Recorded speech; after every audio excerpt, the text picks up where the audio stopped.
pounds of a certified clean harbor. Homer, Alaska is the first.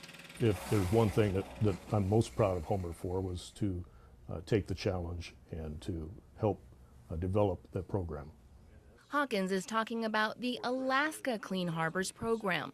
Officials asked Homer Harbor to develop the pilot. It really boils down to an operations level. In the end, it's a binder that Harbor Administration can use to evaluate their facility for how they handle waste oil and antifreeze and batteries and the services that we provide for all of our customers. And the harbor deals with these components in a variety of ways.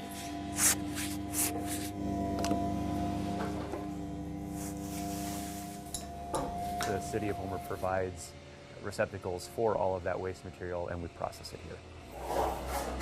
I go around daily to the 2 waste oil satellites that are located here at the harbor. We pump them out periodically. Averagely, about 20 to 24,000 gallons a year is deposited in the 2 satellites.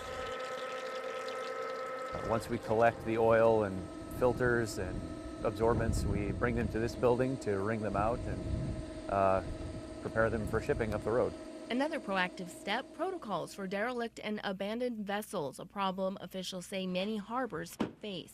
Homer was plagued for many years with several large derelict and abandoned vessels, and when I say large, the 100-foot class steel vessels. We've had to mitigate over 14 of them over the course of about 10 years here. To ensure the area stays free of these potential hazards to the environment, protective measures are taken, such as the underway policy.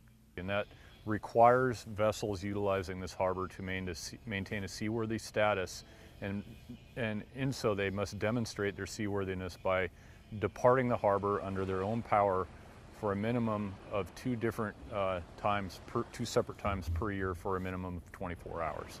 Postings help keep boaters in the loop.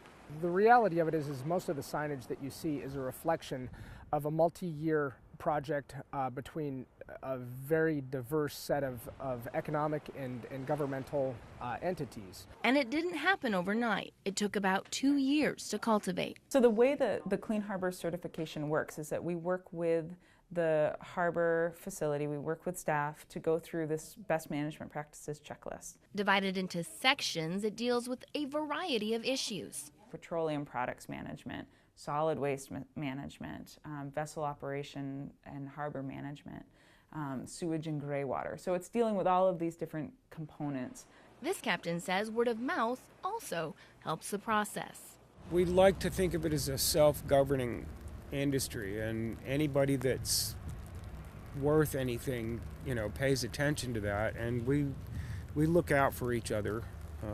If our fellows are doing something that we think needs to be addressed, we address it, and vice versa. They'll let us know, but we stay pretty vigilant about keeping the water clean, because if you don't, then it's all gone and there's nothing left. So nothing left, according to some, would be detrimental to something so vital. The state of Alaska is fortunate to have the harbors. They're one of the most persistent engines of economic vitality and have been so since prior to statehood.